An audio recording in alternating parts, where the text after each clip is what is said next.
8 o'clock, or a little after, actually. So who is discussing Charlotten tonight? I don't even remember. I apologize. Well, Julie, I think that would be me. Okay. And, I'm really surprised. We've got 34 people already. So apparently this topic is a solid one. It's a hot one. So I'm going to mute everyone, and then we'll let Les give his presentation. And once that's finished and anybody has any questions, then we'll start show and tell. So everyone will be muted. Where you unmute when it's your turn to come. Okay. All right, Les. Okay, so well, we just had a little talk about enamel decoration, and I've always kind of thought that Charleton was probably an enamel decoration, but it turns out I was wrong. And so what I did is I spent a lot of time reviewing this book. And if any of you are really into Charleton, the Charleton decoration, I would encourage you to purchase this book. There's one available on eBay. I saw it was put up today, actually. And it's the Charleton line, and it's a book put out by Michael and Lori Palmer. Lori often chimes in on the discussion groups, especially the consolidated Facebook page, when there's questions about things that were decorated with the Charleton line on blanks that were made by Consolidated. This came out in 2002, so there might be some additional information, but they did a great job on research on this Charleton decoration. And it was difficult because it was a much smaller company than something like the Cambridge Glass Company. And there really were no records saved whatsoever. So there's just no records on inventory, where they bought blanks, any of the number of items that were decorated. So it's about as good a book, I think, reference book as you can get on the topic. So it turns out, I'm just going to show a piece to get the discussion rolling here. The most common color blank from Cambridge that the company used was Crown Tuscan. And the most common decoration is Charlton roses, although there was all kinds of different variation of the Charlton roses, or pink roses, we sometimes say.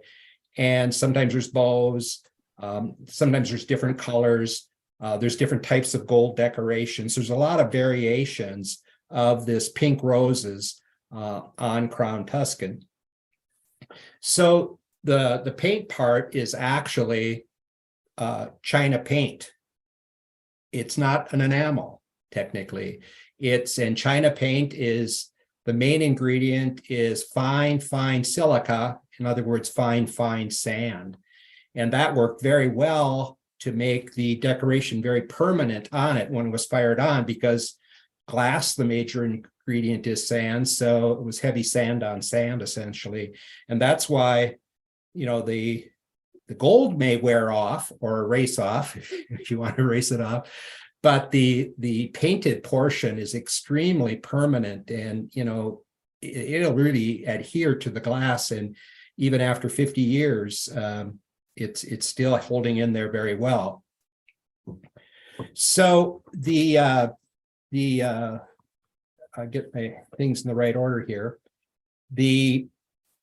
It's a hand-painted decoration that's fired on the glass, the Charleton line.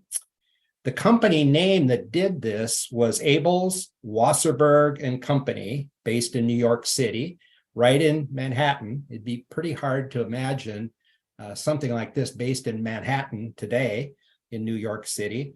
It was 26th Street, so near where Broadway and Fifth Avenue come together. And that's where they had their office and showroom. Now, the company was formed in 1926 by these two gentlemen named Walter Abels and Harry Wasserberg. There's virtually no information on Harry Wasserberg because of those two gentlemen. He was the salesman. Walter Abels, on the other hand, was the buyer and managed the office. And he took many trips to Europe. So they opened in 1926, and they essentially were importers of porcelain and glass from Europe, especially lamps. And they assembled those lamps and sold those lamps. But in 1942, they opened a shop further south in Manhattan on Green Street, and they started decorating. And it was fascinating reading the history about this in 1942. So they had a decorating shop, and they, employed people. And it turned out that they were stuck at that time because with World War II going on, they couldn't import material. So it was a boon for companies like Cambridge to sell their blanks to this company, who then decorated them for resale. The other thing that I was surprised about, their sales were fantastic. And there is quite a bit of Crown Tuscan out there with the pink roses decoration on it in particular. And one of the reasons was during World War II, many women were working. People were working, but there wasn't much to buy. Everything was limited. Everything manufacturing wise was for the war effort. So people, they had a little extra money. They bought decorative wear to put in the house. So it was we always tend to think that the war must have been a terrible time for sales by a company like Cambridge Glass, but actually maybe not in all ways. That for decorative wear, it might have actually been okay. So the first reference to Charleton decoration, and that's what they called this company, Abels, Wasserberg and Company, called their hand-painted ware, they called it Charleton. It was called Charleton depending on whoever made the blank. If it was a glass or a porcelain, it was called Charleton. They did a little bit on metal too, but glass was their primary one, but they also did it on porcelain. It went very well. Launched in 1942. By 1945, just 3 years later, they had 4,000 active distributors around the US, and they were exporting to Latin America, not to Europe during that period so much, but to Latin America. And in addition to their office and showroom in New York City, they had a showroom in Merchandise Mart in Chicago, as well as one in Los Angeles and another in Rapid City, Michigan. So it's actually a little bigger operation than I had envisioned there in the 1940s and into the 1950s. So they also in 1945 had 55 people employed as decorators. So that it was a big operation decorating these blanks they bought from other companies. They didn't make any glass. They didn't make any porcelain. They bought blanks like Cambridge glass from companies, decorated, and then sold it on, with their name. And of course, a lot of you are familiar and will see it. They've got the labels on the bottom. This is a partial label on this piece, and Charleton hand decorated ware. Now, those hand painting artists, they had a year and a half apprenticeship. But of course, they had to start from somewhere. And most of those decorators were European immigrants because they learned the artistry in France. And then as immigrants, they found their way to this shop to do that hand advertising. It was a big business. They did extremely well for a very long period of time. But the last advertisement for Charleton that appeared in the trade journals was 1960. So the way this worked, there was that period of time after the war that there was big tariffs on anything that was imported. So the Europeans were kind of locked out as far as their wares coming in, but then they lowered all those tariffs. And then that's what made it tough for Cambridge and many other companies when those tariffs were removed and the European and items from other parts of the world could come in without those tariffs, and they could be produced more cheaply than in the US.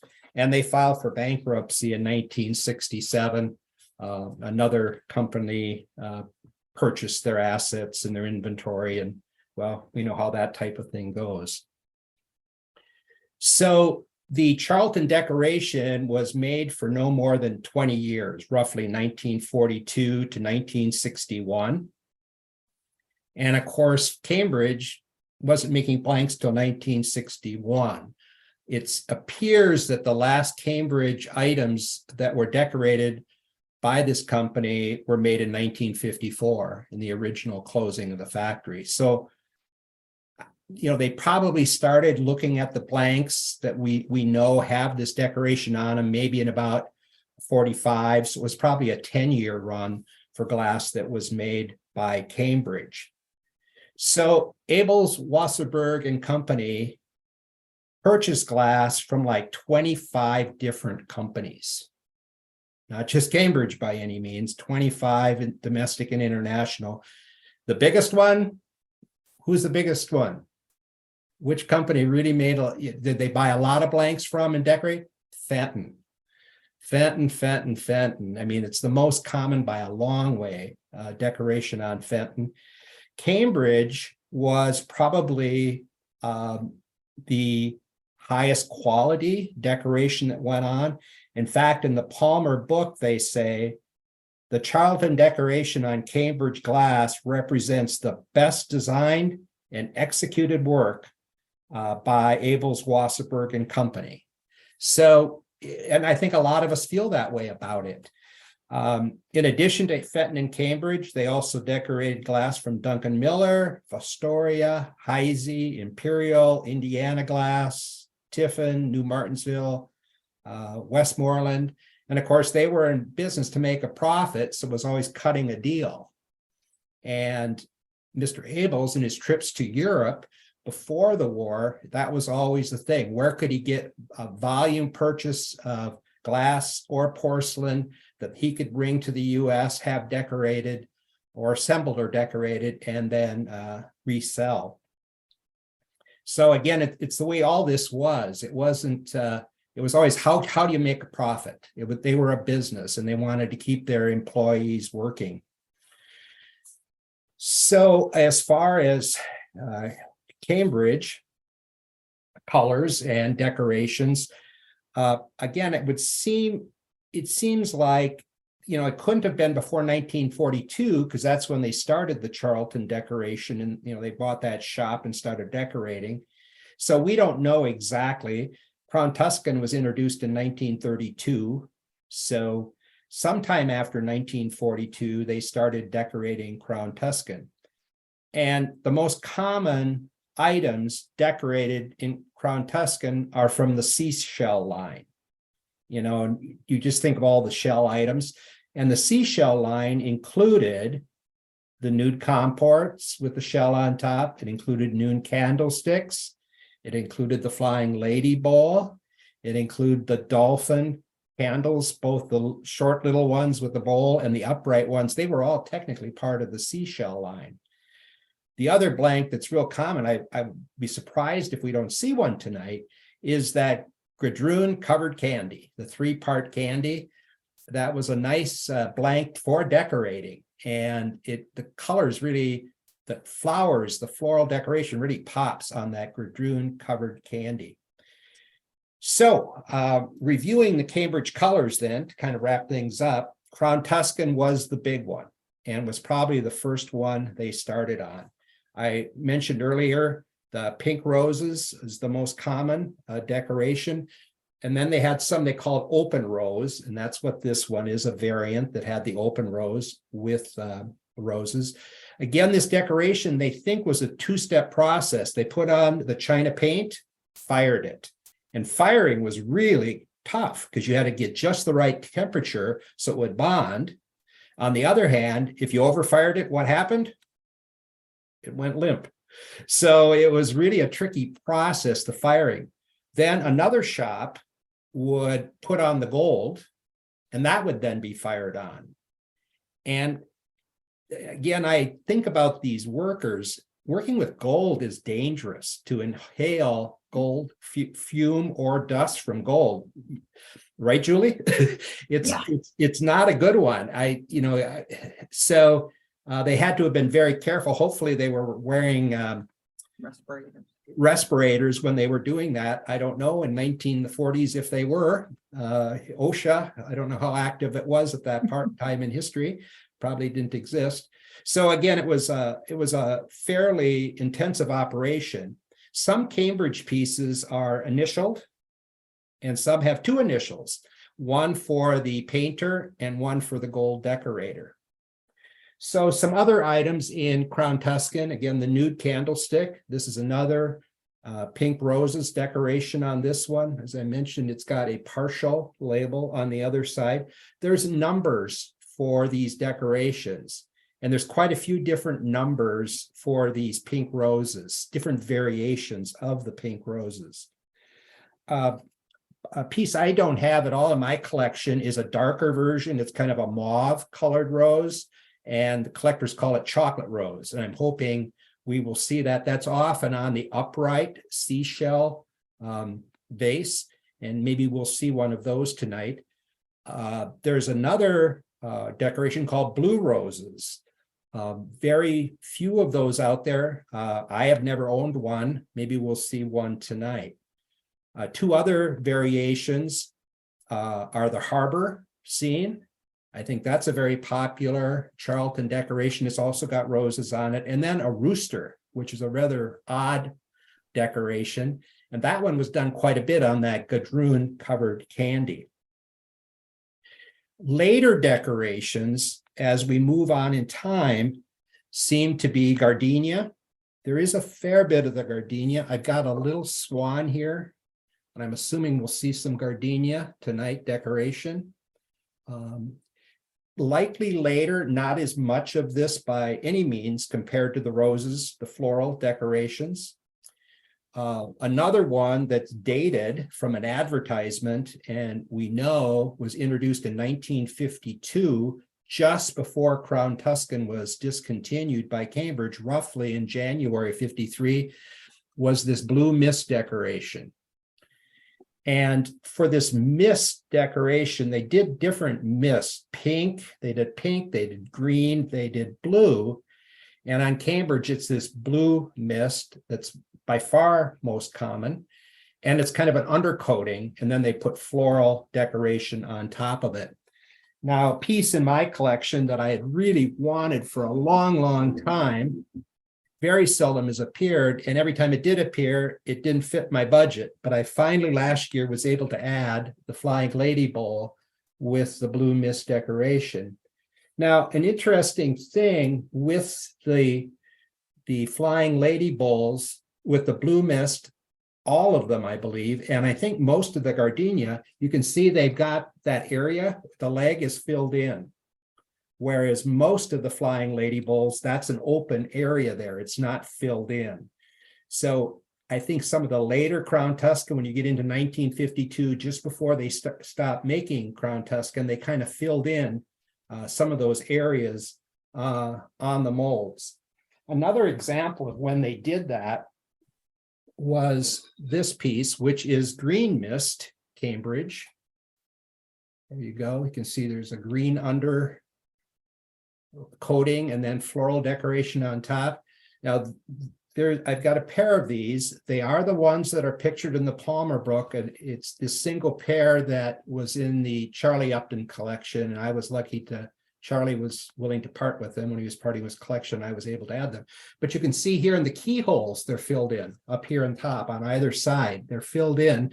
Normally for this keyhole candlestick, there's that you can, that's an opening on either side there, just like in the middle. And on this later piece, it's filled in.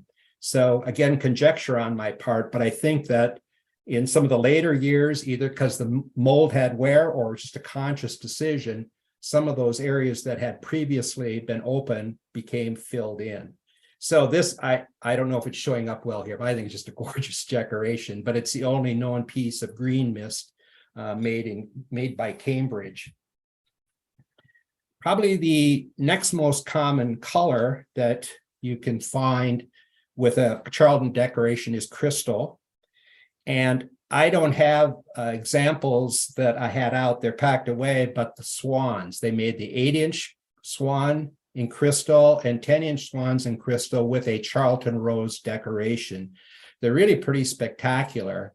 And they quit making the 10-inch crystal swan roughly 1946, 1947. And the shape of the head on the 8-inch swan suggests it was made about right at that time. So we probably can date those crystal swans to that roughly 1946 period of time.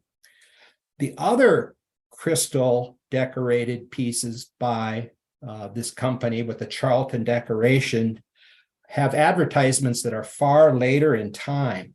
One is called Eyelet. I'll be anxious to see if somebody shows an example of Eyelet tonight. And there's Oak Leaf. I actually have some Oak Leaf in my show stock that I wasn't able to dig out. Another decoration I just really like a lot, it's on Crystal Cambridge, is called Dappled. And the intensity of the work here, they did have a decorating technique using what they called a syringe. And I'm sure that's how they put all these lines on here, was with the syringe. And then it's a dappled decorate. I just love the color and the treatment on this. I've got another example here. It's a pristine covered candy. And on this piece, you can see the dappled effect somewhat better. They also did the decanter. It has the number 1321 for those that are into numbers. I'd love to have that piece, but I haven't been able to find one in great condition. So it's just a crystal pristine blank, but it's got, and here's one of the labels on the underside. I think it's really spectacular. They also did another technique that I've had and sold blanks, a classic. It's kind of a Greek key. It's frosted with a Greek key gold design on top. And they had another one called Ebony Whirl. And these advertisements that they have in the Palmer book all fall from 1950 to 1952. So kind of later production periods. They're near actually the end of the time for Cambridge glass. So getting really close to the end here. Ebony, they decorated ebony as well. And they did a completely different thing. It's all gold. It's gold roses. So this is a comport. There's some leaves on the base and then the floral gold on top. They did the cornucopias. I'll be anxious if somebody has the cornucopias, and we might get to see those tonight. Those are really spectacular. So a very different type of direct decoration. There's no China paint on this. It's all gold as far as the decoration. They also did late dark emerald. I don't have any of those in my collection. I'm hoping some of you will. We can see those tonight. Late dark emerald was introduced in 1949. So we're generally in that late 40s, early 50s period of time. That decoration is called pinstripe. It's a white. And again, they would have probably used that surge treatment to get those stripes on there, and roses. Then the other one is milk. And of course, milk, we know, was 1964. It didn't last long. Charlie Upton, his line always was, yeah, that the Charlton roses on milk, it's scarcer than hen's teeth. I heard Charlie say that so often. He just loved that decoration. I've got an 8-inch swan here. They did the milk on the Charlton decoration on milk swans in 3 sizes, in the 3-inch, the 6-inch, and the 8-inch. So it's another variation of Charlton roses. It's got a lot of gold specks that really stand out. So kind of a nice treatment. But again, you know, milk was a very short-term color in 1954. So there wasn't the opportunity for a lot of it to surface. The final color was ebon, the satin or sandblasted finish on ebony glass. That's also 1954. And just a couple pieces of a decoration called Pussy Willow, or we have called Pussy Willow. I don't know if that was an official name by any means. and it's a floral decoration. And a piece has shown up with the Charleton label on it. So we're pretty sure it actually was made by Charleton. So that's what I have, Julie, to get things rolling. And let's see what others have. Yes, wonderful. Thank you so much, Les. And I have that book, and obviously your Cliff Notes are much better for me. So I haven't had time to digest all of it, and you go through it and you look at the pictures and you go back and you learn more every single time. So thank you so much for that. I appreciate it greatly, as I'm sure everyone else does. So I know what everyone's waiting for, and that's to show and see all the spectacular things that are up and coming. So with that, I'm going to start with Sue Cameron, and we will put Lyle on deck, please.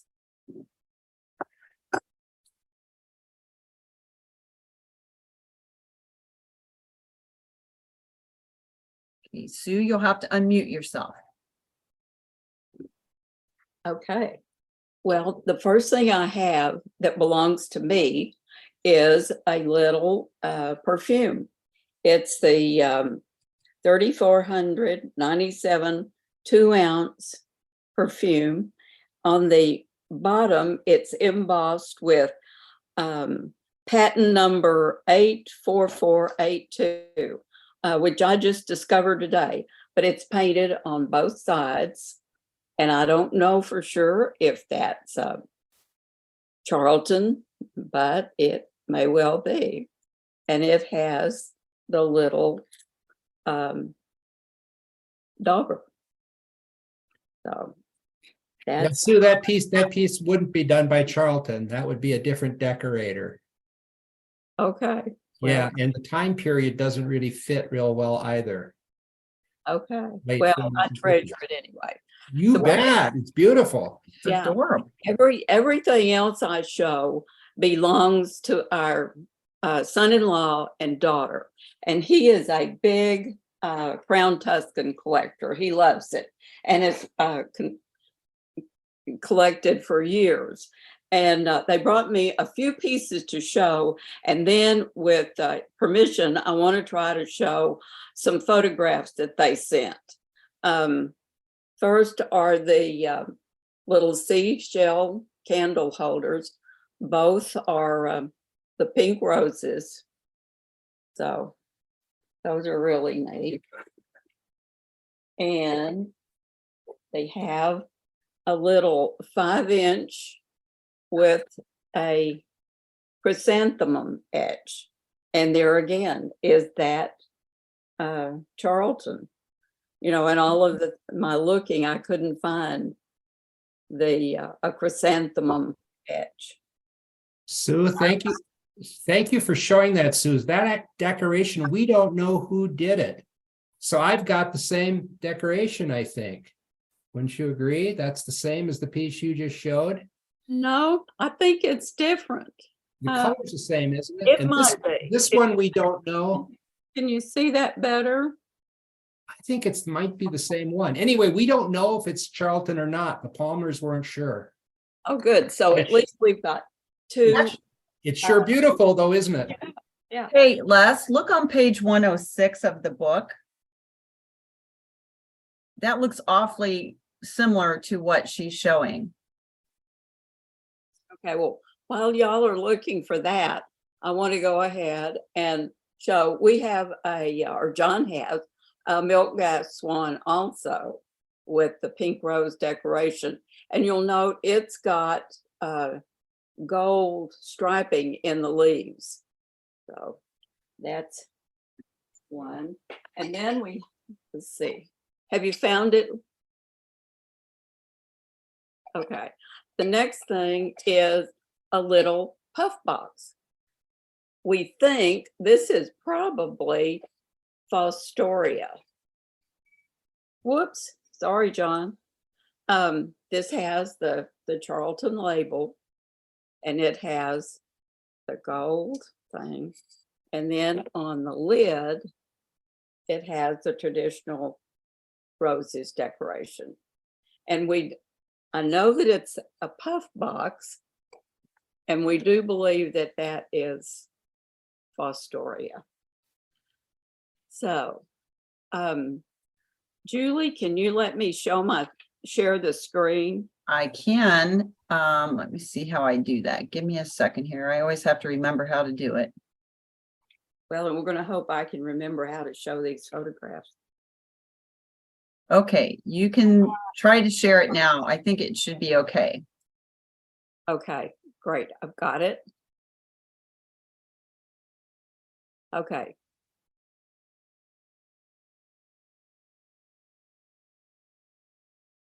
Okay, this is, they brought most of the painted items out of the cabinet. And this is just pretty much an overview of his painted items. Among, of course, there are the little seafood cocktail candlesticks.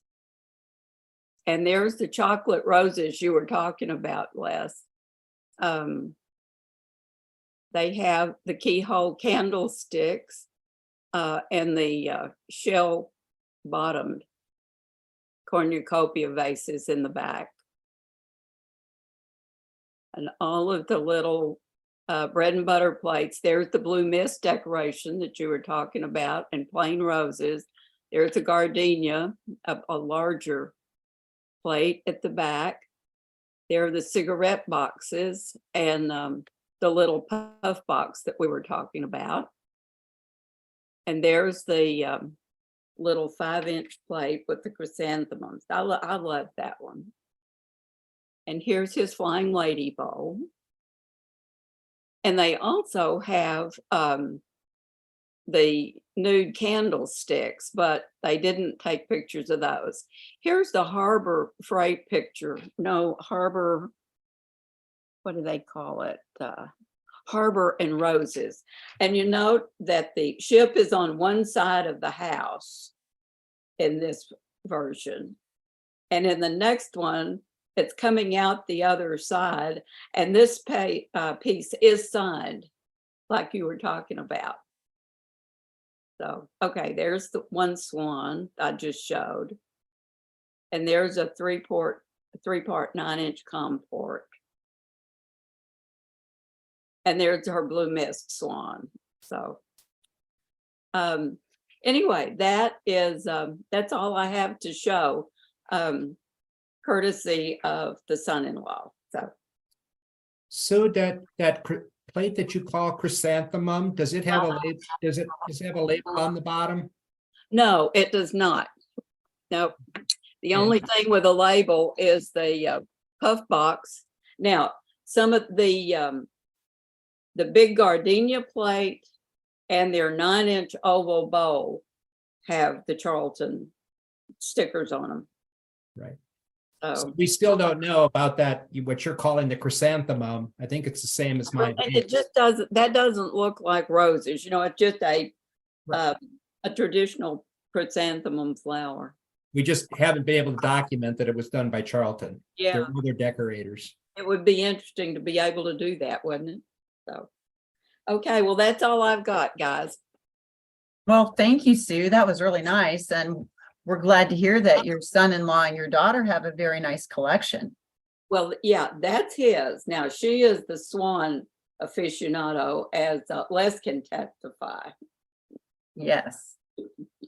Yes, we've seen that beautiful Dorothy Thorpe swan before. So yes, it made us all drool quite heavily that day. Well, it was hard to turn loose of it, but it's in a better place. So okay, well, thank you so much for sharing with us, and obviously beautiful pieces. And your perfume I just adore it. So it is very becoming with the painting on the side. It would be interesting to know who painted that. So yes. So next we have Lyle, and then from Lyle we will move to the checks, please.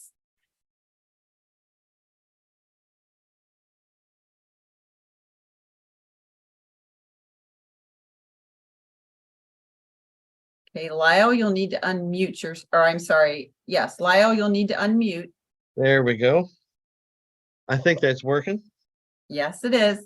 That's a good thing. Let's get the bad dog out of the way first. Anybody recognize this one? I bought it from a reputable dealer who swore to me that it was a Charlton decorate. Now, I'm pretty sure it's Cambridge Square. It's frosted with gold and silver on it. Well, that's that classic decoration. It's called classic. And It they have- is. And it's a name, classic, with a Q. That's good. I like it. It's Charlton. It seems only fair that I have one. Lyle, I'm that's classic. that's frosted on the inside, isn't it? That is correct. Okay, just like ours. Yeah, yeah. I thought that was pretty. And that's why we buy things, is because they're pretty. Well,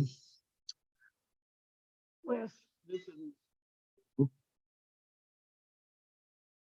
the black cornucopia. Are we still there? Fantastic. Are. Yeah. Can you see that, my friend?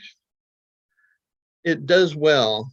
It's got the sticker and it shines well. We've got a pair of the comport sitting one on either side. Cigarette box to match. They make a nice ensemble. They even painted the inside. I think that's fun.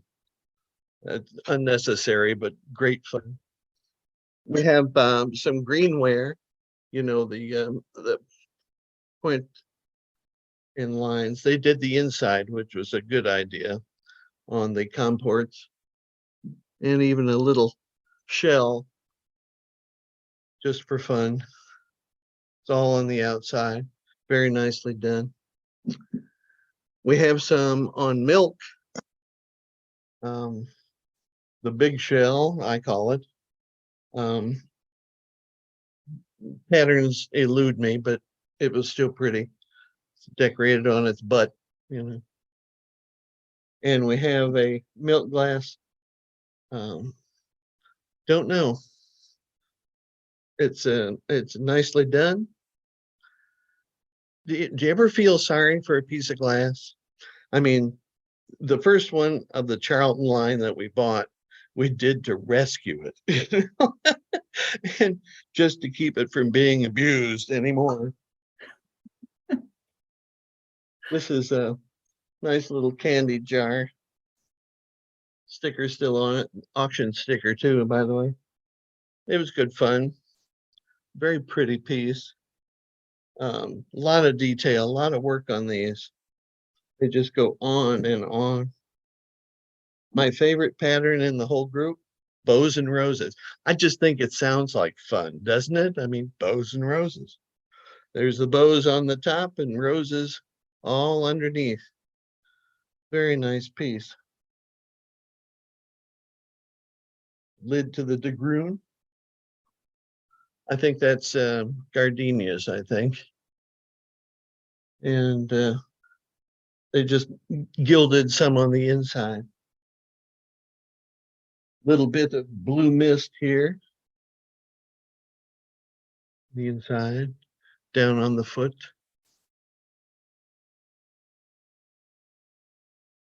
This was for all that's there. That's a lot of work.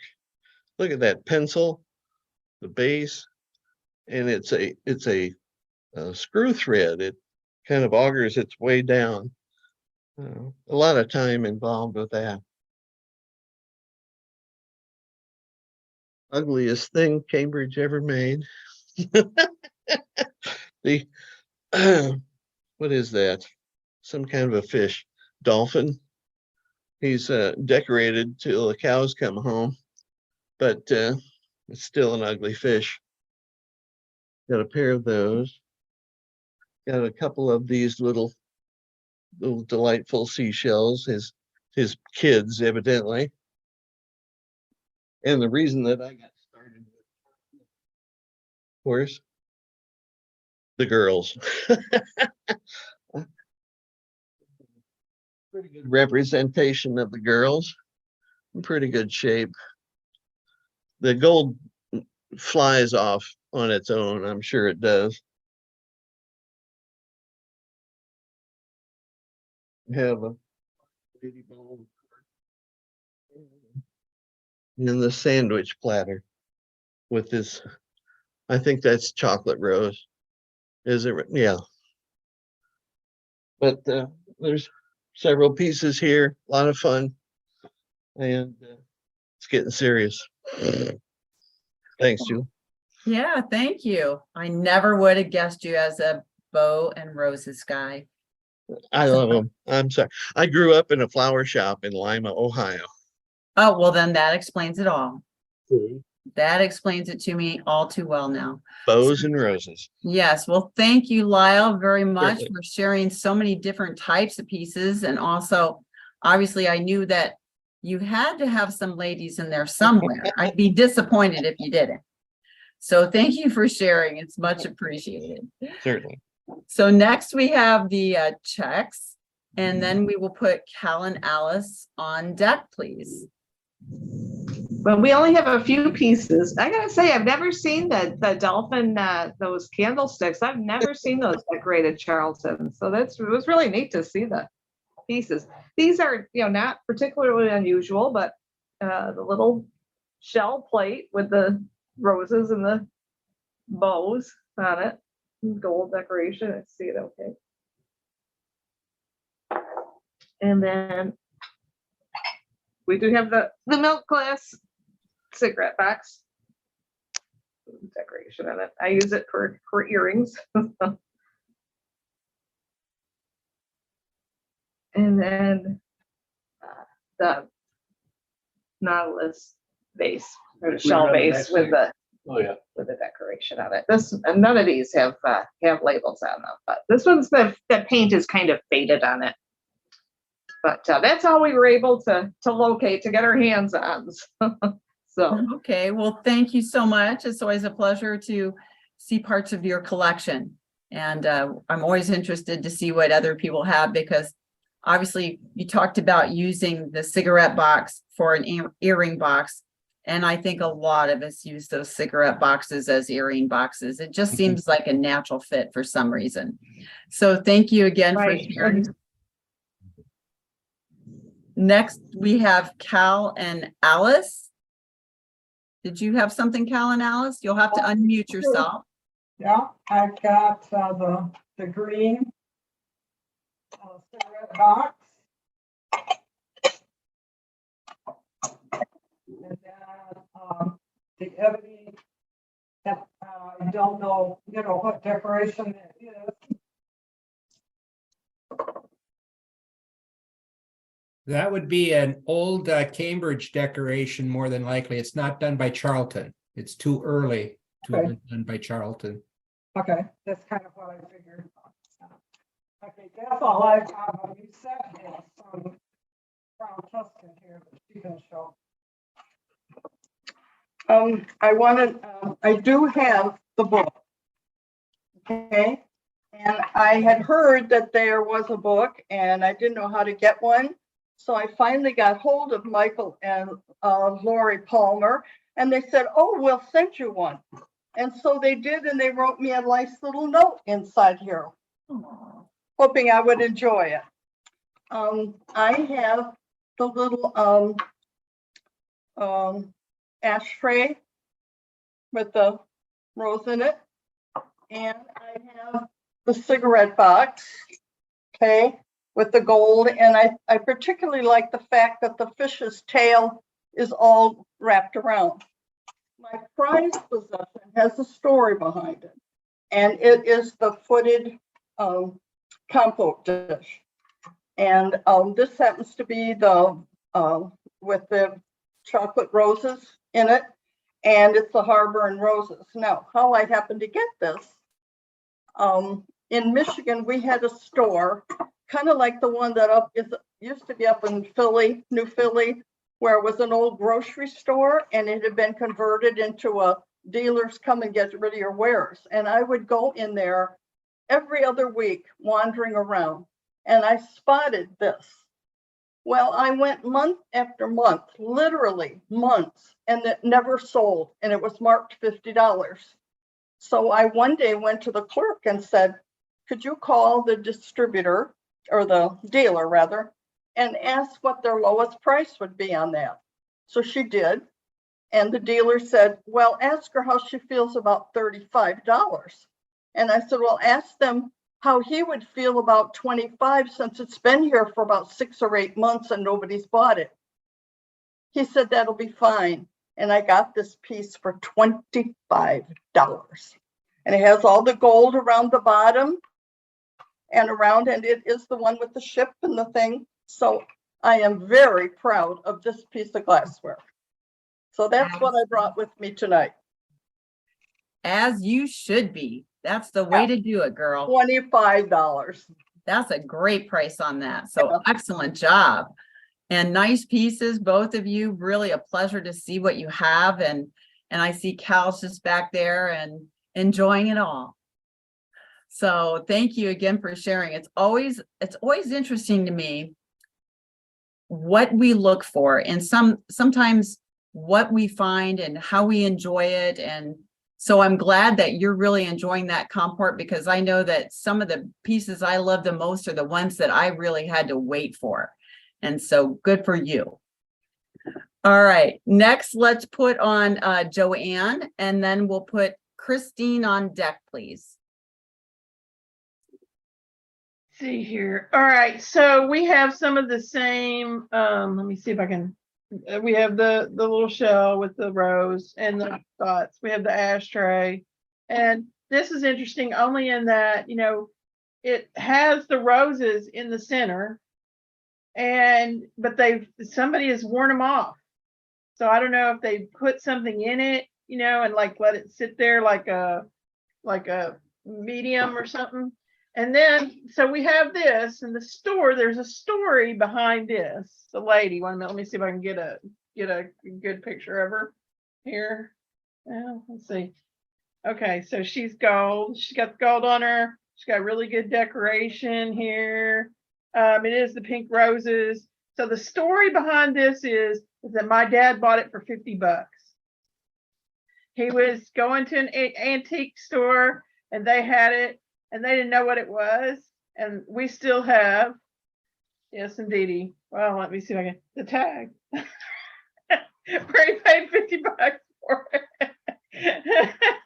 So, and it's in really good condition. The gold's really good on the hair and everything. So it's a very nice piece. We've had it for quite some time. Well, great job, Dad. That's the way to shop. We do have more, but that was what we could get to, you know, Yeah. easily. What I always found interesting is you have these beautiful little shells that are ashtrays. And I don't know if I could, I mean, I'm not a smoker, but I can't imagine dropping ashes on these beautiful painted, you know, items, and they look so beautiful, but dropping cigarette butts on them, I just can't imagine it. But again, so thank you for sharing. Appreciate it very much. And with that, we'll move to Christine, and we'll put Gwinnell on deck, please. Well, I have actually a lot of stuff, but it's mostly at my daughter's house, and we're trying to move things out of our house since we're moving rather than in. So I only have a few things that I'm going to show. So I have, and I can't see myself, so I can tell if you guys can. Okay, there we go. There you go. So you can see the milk glass with the Charleton decoration. Then you can also see it on the sides. Both of the sides with the gold. I think that's an extra pretty one. I like that. I'm not usually a fan of milk glass, but with the Charlatan, it's just beautiful. And then the blue mist swan, which I think is absolutely beautiful. So it's become my new favorite, is the blue mist. So I've only got a couple of pieces so far of it. That's all. All right. Well, thank you, Christine. And I do like the blue mist too. My problem is I like it all. That's my biggest problem. My husband will say, how much more do you need? And I go, if it fits in the cabinet, I need it. So that's the way it goes. Yes. There you go. All right. Thank you. Next, we'll go to Gwinnell, and then we'll go to David. Good evening. I've got the shell nut dish. And I think several have shown the shell butter plate, or it could be the small salad plate with the ribbons and roses. Ding. And the large comport again, but this has the gardenia with the gold speckles around it. And then I have a piece that I have no idea who decorated. And it's the caprice with the metal and enamel. And it's the mayonnaise, but it's been squished together because it's only 5.5 inches one way, 6 inches the other way. And I do have the liner that goes with it. But it's the silver and enamel.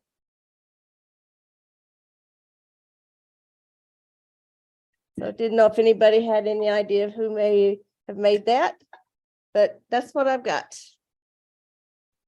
Charlton didn't do any silver, so it wouldn't be Charlton, but it's sure pretty.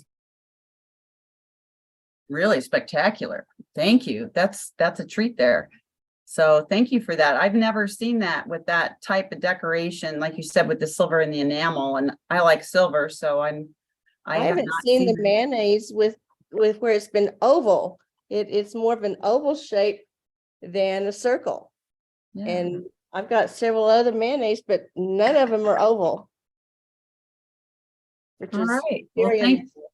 Yes, well, thank you for sharing that. We'll have to be on the lookout for that when we have Larry and the guys look through the turn cards and see if where this might pop up at. Okay, so next we have David, and then we will put Jack and Elaine on deck. Thank you, Julie. It's good to see everyone here this evening. Like Lyle, I enjoy the nude stems. I think Les pointed out earlier on a Flying Lady bowl that had the blue mist decoration on it. They had reinforced one of her legs with glass, and I know later on they did the same thing with the nude stem by filling in, it would be her right arm, filling that in. I think that helped give support to that arm. I think a lot of these items that had holes through the glass oftentimes were damaged when they were removed from the mold. So to kind of help support and eliminate some of that damage, they filled in some of those spots, like with the Flying Lady and with the keyhole candlestick. So this is the tall nude comport, and it does have the blue mist decoration. The first time I saw this, I don't remember when, it was probably a swan, and I just thought the color of blue around the circle is just outstanding, and yet it's trimmed in these white enamel dots around the outside. It's really awesome. And there's a similar decoration around the foot. Les was talking about how the paint that was used has fine sand in it. As he was giving his introduction, I kind of was feeling the decoration on top, and the decoration is kind of coarse. It's not something you would think as being super smooth, like the paint on your car or the paint on your stove or something like that. There is a little bit of a grit to the paint, and it makes sense that there's fine sand in there. As Les was saying, it probably made it a little bit more durable, although I think we know, as compared to especially the gold part, Charlton gold is much more prone to wear than the gold that was applied at the Cambridge Glass Company. I don't know, it's a little bit brighter gold, it's a little bit shinier than the gold that Cambridge used, but it does tend to wear. So to try to find a piece where the gold is 100%, you've done a great job. And this one does not have any label, but I've seen many of these that do have the labels on them. So many of these items were used minimally to have that label survive over 50 years. So Julie, that's all I've got this evening. I'll have more a little bit later. All right. Thank you so much, David. So next we're going to go to Jack and Elaine, and then Tim and Nancy will be on deck. Okay, am I unmuted? Yes. Okay, I'm going to try to show some things. A lot of things have been shown already. I'm just going to show some of the dark, the late dark emerald. Let's see if I can get that on there, and get a little light on the subject. I hope that that works. No, it doesn't show. I got a new computer, so it's interesting how this is showing things. But so this is the This is the one out from the Cascade line, actually.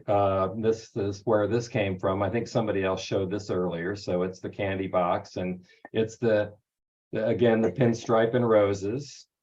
And then I have most of the things that they did in this. This is the smoker set.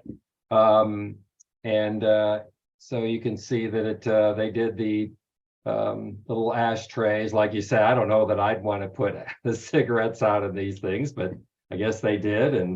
And the cigarette box, which people are using for earrings, it sounds like, so that's good. The next thing is the seashell oval dish. And I wanted to show something on this. I'm going to put something else up here. Let me get that off there. There we go. The reason I want to do this, if anybody's been to our house to see our collection, you know that I will subject them to a Cambridge quiz. And we have 4 items that we put out there. Yeah, Christine's shaking her head. And you have to determine whether they are Cambridge or not. And this piece is one of them. So I thought this is a good time to put this up there, so you'll have a freebie if the next time you come visit us, because this one is the Cambridge one. This one was done by Summit. And the easiest way to tell the difference is this back little thing right here that sits up there. They didn't have a way to manipulate the glass.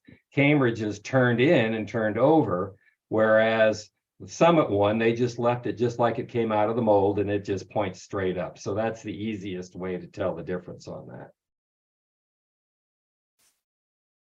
And I think somebody already showed this. This is a 3900 Comport. Again, the light dark emerald with the pinstripe and roses again. But I think this is the one. This became a very popular console set in a lot of different colors and crystal late. This was introduced by Cambridge. If I can get this, sneak this on here, I don't think I want to do that. Lane said, don't do that, don't do that. The 3400 bowl, 3400 number 48 bowl, they introduced this around 1940. And again, they was using one of the other molds from the 3400 bowls. They just flattened it right out and crimped it. And so this became a very popular bowl from 1940 all the way through the closing. And then again, of course, the green was introduced in 49. So that's when this came up. And combined with that, you see it advertised at a console set with the calla lily candlesticks. So again, these have that decoration on the base. And that combined with the bowl was the console set. So that is all I have. Thank you, Julie. All right, thank you. And thank you for showing us the fake and the real. That's always a question we have. So it's always nice that we can point those things out to everyone. So thank you, Jack. So we will now go to Tim and Nancy. And then after Tim and Nancy, I have a few things to show from Jeannie and Freeman and a little bit from my collection. Hi there, everybody. It's Tim and Nancy from down at Carthage, Illinois. And one of the first things I'll show is, can you see this? Yes. The ebony with the gold roses. We have a pair of the cornucopias also, and they're just absolutely beautiful. And I have the same set that Jack just showed, so we won't go back and show it again. Les? David, tell me what it is. I was told at the convention when I bought it that was Rose Charleton decoration. It is Cambridge Square. Well, look at this one, Tim. Candlestick, same decoration, but there's no documentation that it is done by Charleton. And there are other decorators out there. So, Okay. But it's Cambridge. That's what's all right. important. Wanted to show the milk glass. This is the lid to the cigarette box, and this set all came from Charlie Upton. It has a lot of the gold speckles all over the sides and the fronts. So that's the cigarette. Next one is the little seashell. Lots and lots of the gold specks around all the whole edging. 4-footed shell with a label.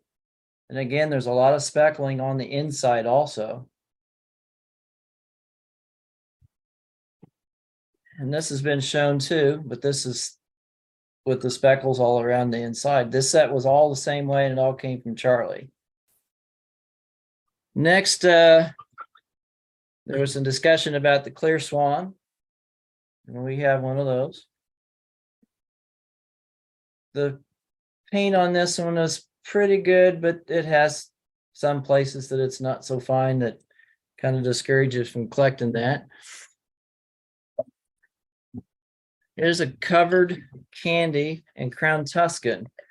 This piece is the pinkest Crown Tuscan that I have. And it is beautiful. It is also signed on the bottom. And when I had nothing better to do when I was recovering from my cancer treatments, I was laying in bed one morning and it was hurting so bad and I got on eBay. I was fortunate enough to get that bought for like $30 and I was just tickled to death when it came because it's just the gold, the flowers are just perfect. Les, you showed your keyhole ivy. I'm curious, when you showed the colors of yours, they on my computer, they weren't as sharp. This thing is just absolutely strong in all its color and gold. We have a pair of these that someone commented to me one day they've never seen a more perfect, beautiful pair than these. Another one, and this will be the last one. This is the cornucopia. And the colors in this is just fabulous. And also the gold in the feet. And that's all I have. I had a lot out and I kept checking them off as we went along for what had already been shown. So that's what you get tonight. Thank you. Oh, thank you so much, Tim. And I think buying glass is always a great remedy for any illness that anyone has. It's always helpful. So I had unfortunately missed Wendy's email. So we're going to go to Wendy first. And then if there's no one else, then I'll show a few pictures. So Wendy, we'll let you take it away. Okay. I've also got the ivy bowl, and I always thought the color on this was more intense than the other pieces I had. So maybe it's something with the ivy bowl that were better painted or something. But this color is not as wonderful as the color on this candlestick. I mean, this one is just very, very, it's not showing up as dark as it is.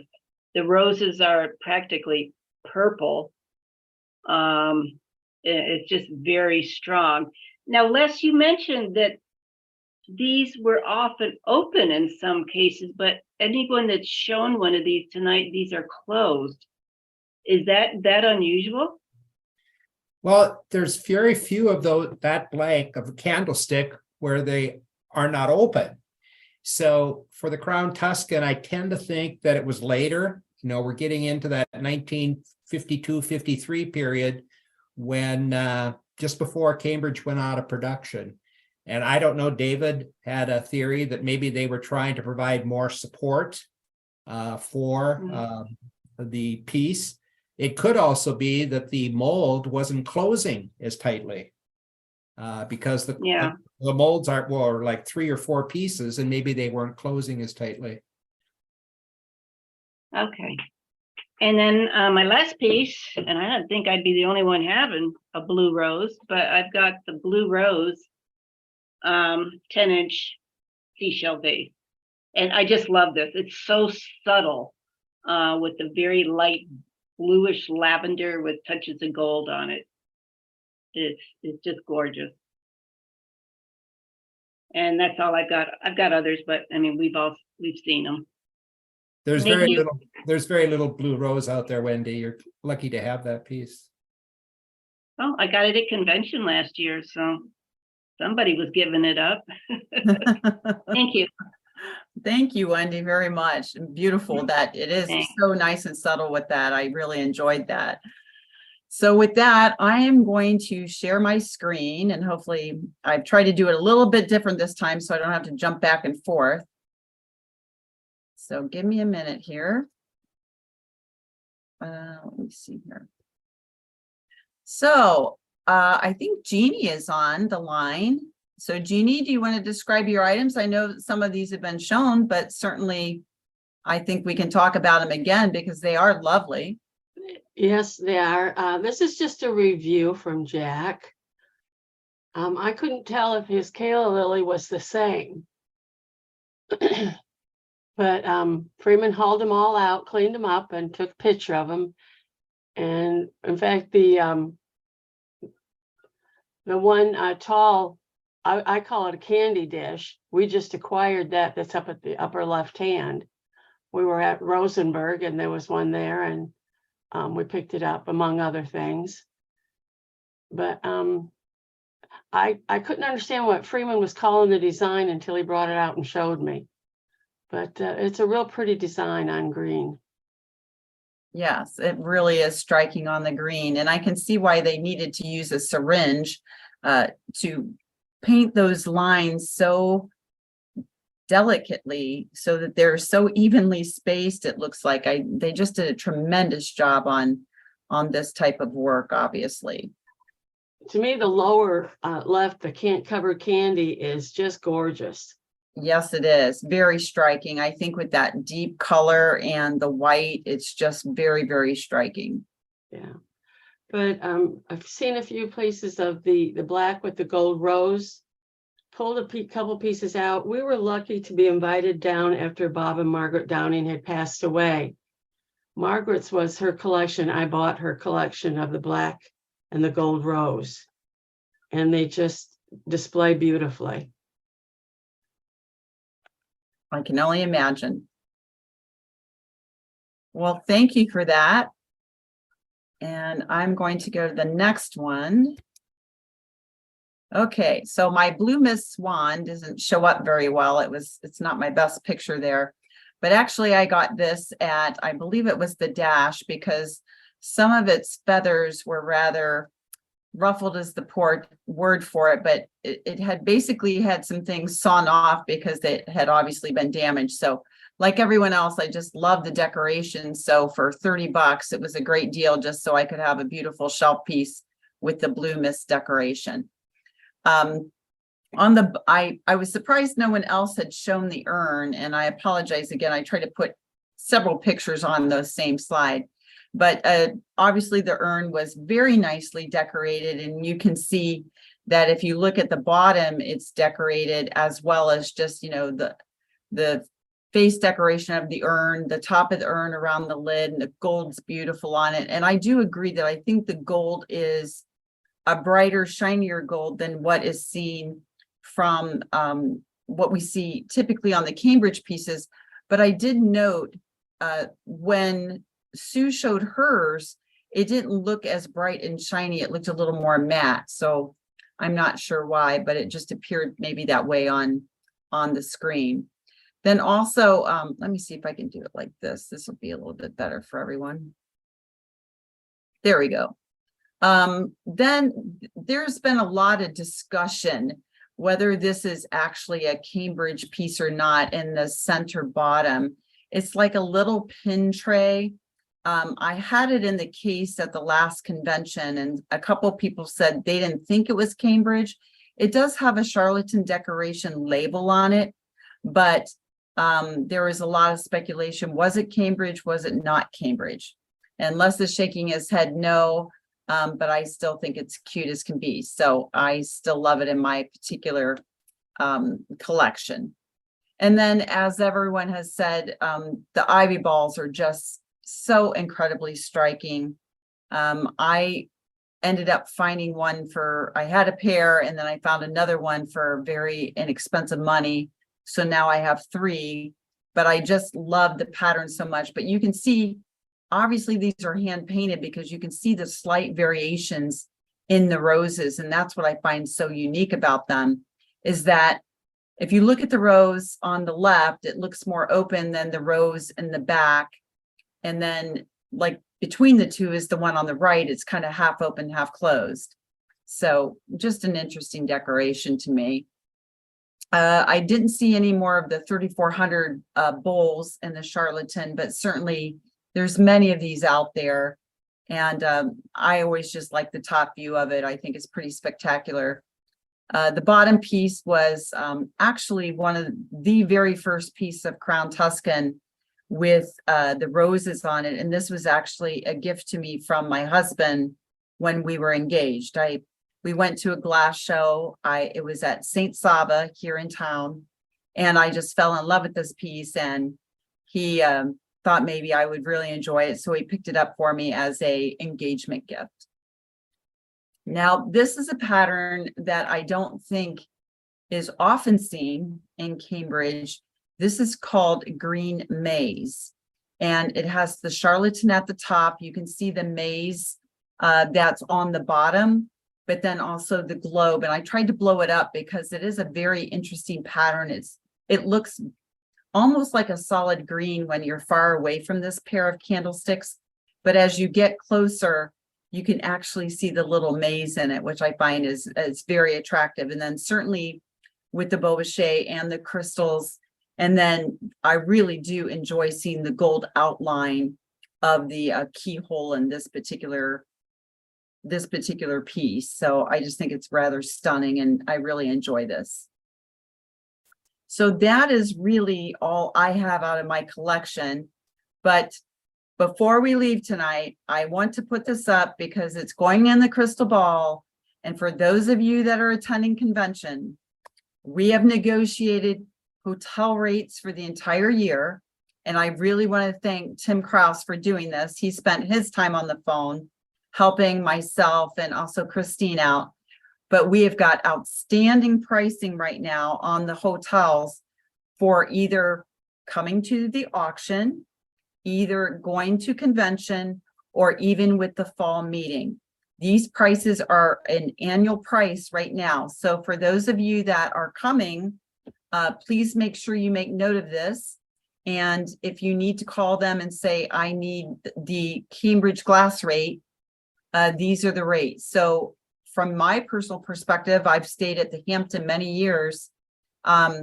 This is the cheapest rate I've seen in probably 4 years.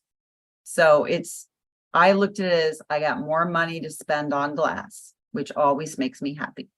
So keep this in mind. This will be in the crystal ball, which is forthcoming with a little blurb about convention. So we hope to see you either at any one of these events this year. And I just wanted to share this with everyone online tonight. So if you need to get on the phone and make a reservation, you can. Julie, So yes. if I may add something to that, it really works, folks.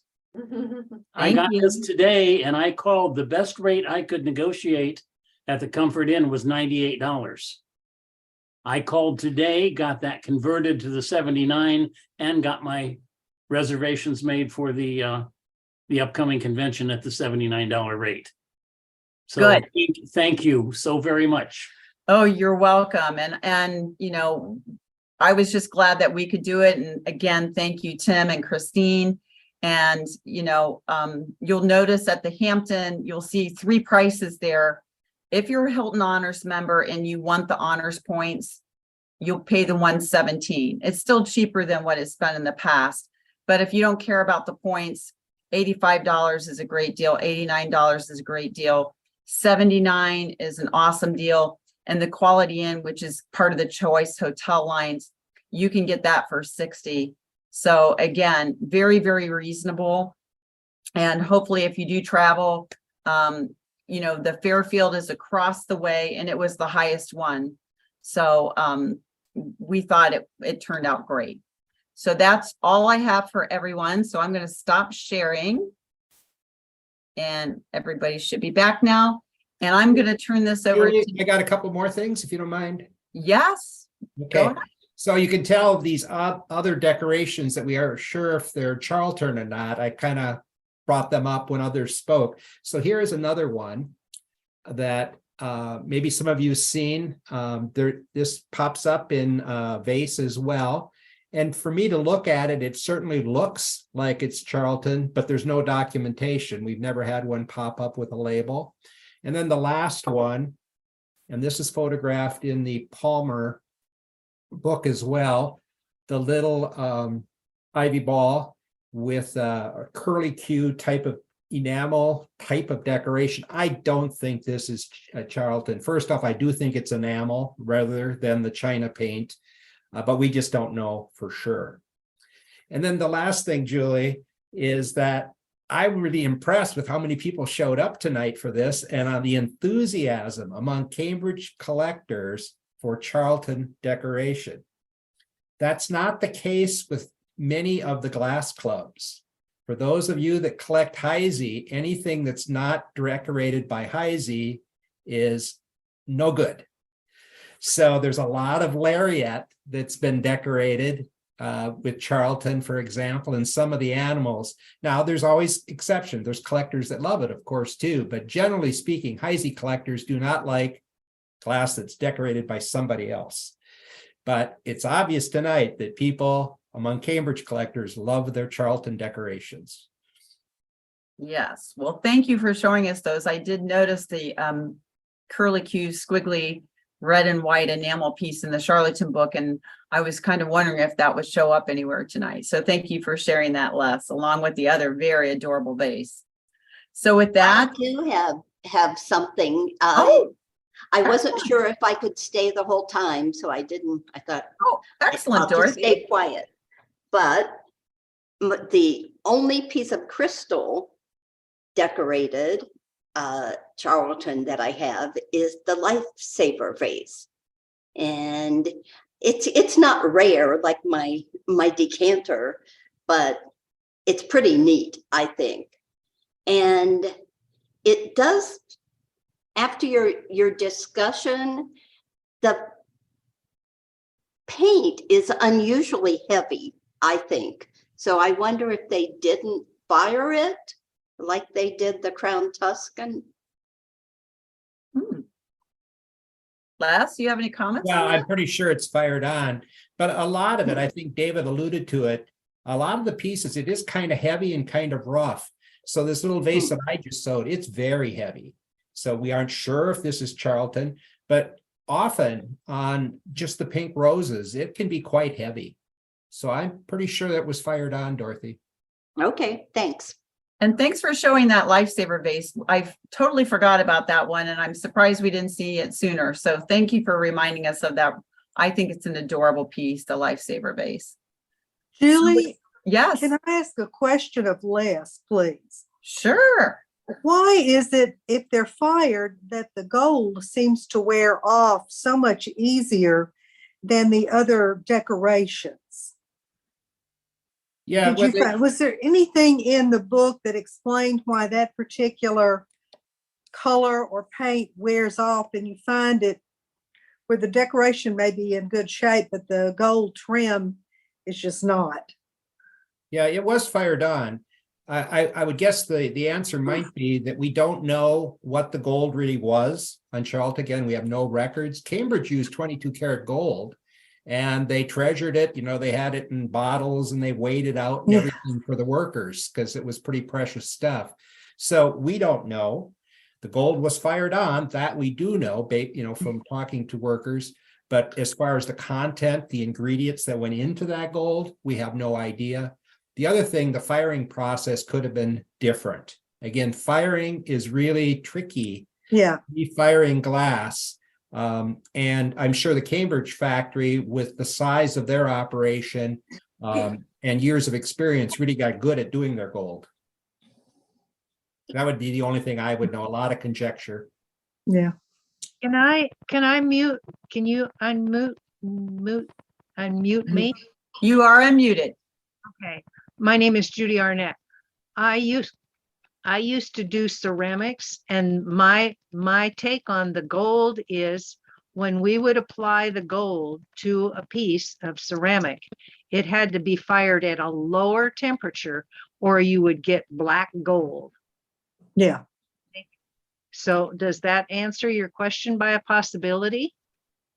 Yes, it's just a curiosity on why the other part of the decoration usually is more intact when you find a piece versus the gold.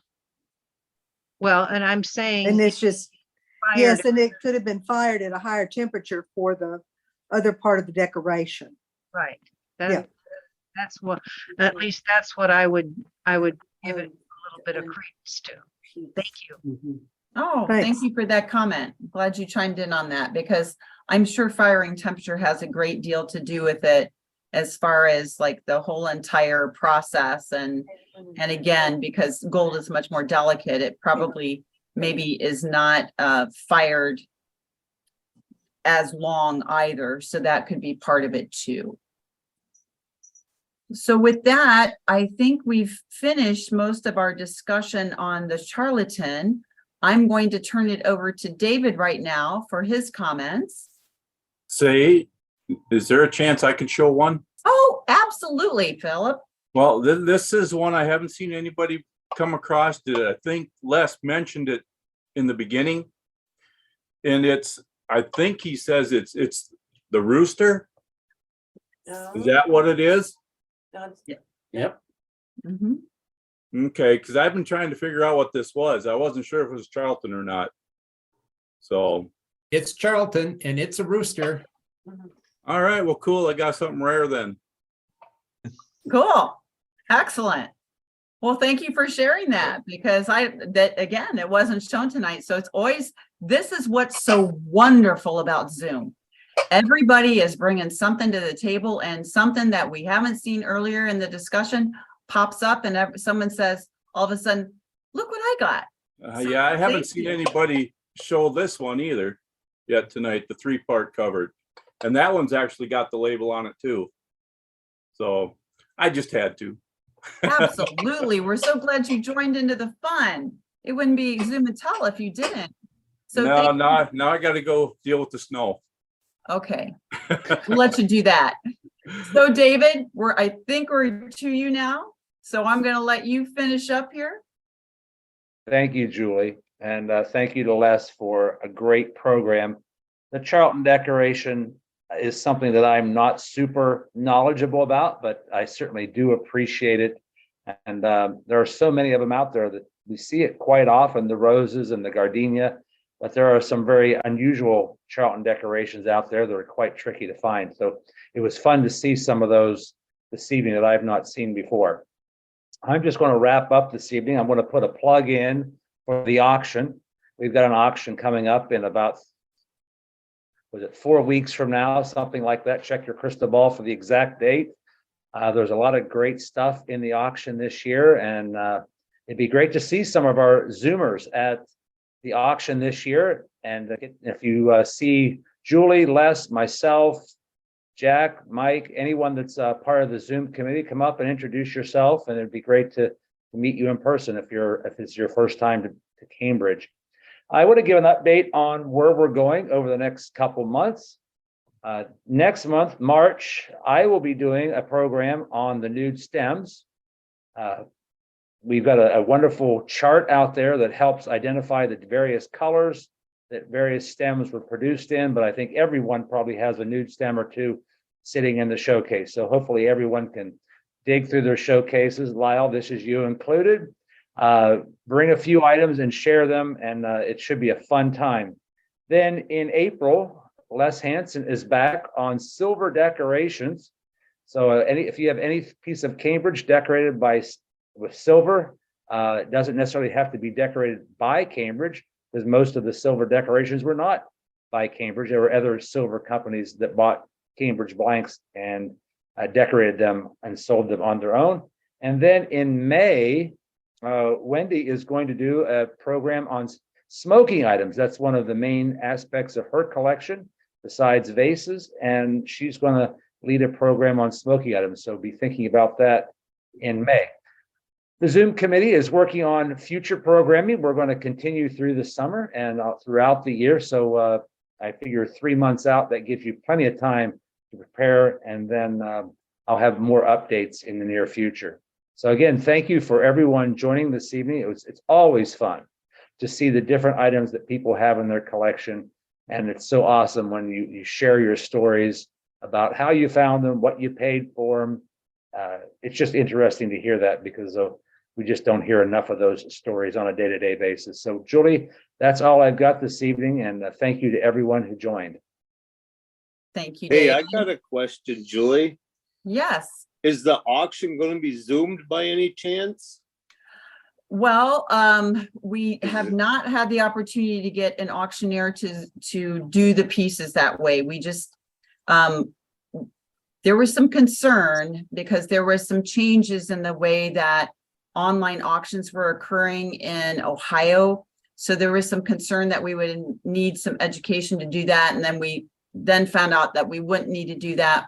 So the auction will not be online this year, but we are really planning for it to be online next year. So this year you'll have to send your bids in to Lynn or to someone else you trust that's going to bid heavily for you to make sure you get the piece that you most want. I would tell everyone, please look at the catalog and also look at the photographs that the Miami Valley Study Group has so graciously photographed, as they do every year. And but if you would like us to Zoom a little bit during the program, we can try to do that for you, Jeff. Yeah, it'd be kind of cool. You know, if things worked, if they did, they did. If they don't, they don't. Okay. Just because I can't make it out. Yes. That's a long walk from here. Yes. Well, walking during the winter is not good. Not for but me. Yes. Well, we'll certainly try to put some Zoom up so everyone can see it. And as David said, I like that he calls us the Zoomers. So I think we've got a new coinage term there for us NCC Zoomers. And I think everybody would enjoy it just to see what the atmosphere is like. So I'll see if It's very easy to live stream. It just takes a smartphone on a tripod. We did our students banquet on Sunday, 2-hour banquets live stream, super simple. Okay. You can't bid through live Facebook, but you can at least watch it. Okay, well, we'll see if we can't set that up. I know that I think I'm actually going to be doing part of the auction duty, so I'm not going to be able to do it, but certainly we can try to make it happen. There's not another Zoom and Tell before the auction, though, is there? No, Okay. because I think Zoom and Tell will be after the auction. Okay. The next Zoom and Tell is March 14th. I believe that's before the auction. Oh, it's before the auction. My apologies. Cool. Thanks, everybody. Yeah, thank you. And again, we always enjoy everything that you guys are so willing to share with us. I mean, I look forward to this day every single month that is going to be Zoom and Tell, and I can't wait to see what I'm going to see. So There's a thank lot you of great again. knowledge out there. So Julie, very interesting. Julie, if I could chime in on something. Sure. Yeah. For many of you who don't know, this is NCC's 50th anniversary. And so there are a number of things that you're going to see throughout the year at the Crystal Ball. You'll see different things that will be coming out, actually starting with the March issue. So we're going to have a number of things that are going to be reprinting from 50 years ago. We're going to be talking about the original people who formed this great organization and just really celebrating 50 years of what NCC has accomplished from what they started from with just a few people and an idea to growing what the vibrant group it is today. So, and then all the way through convention, which Julie and her team, as well as David, Mike, and myself with the Glass Show and the Glass Dash, we hope as many of you as possible can come back to Cambridge to help us celebrate this convention. And then again, throughout the rest of the year. So I just wanted to point that out because I know many of you weren't aware of that. And so we hope you will come back and help us celebrate. Thank you. Yes, absolutely. So again, we look forward to seeing you next month.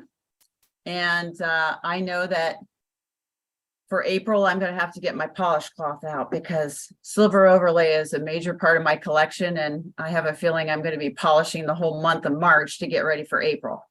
So with that said, good night, everyone, and have a wonderful month. And we look forward to seeing you in March.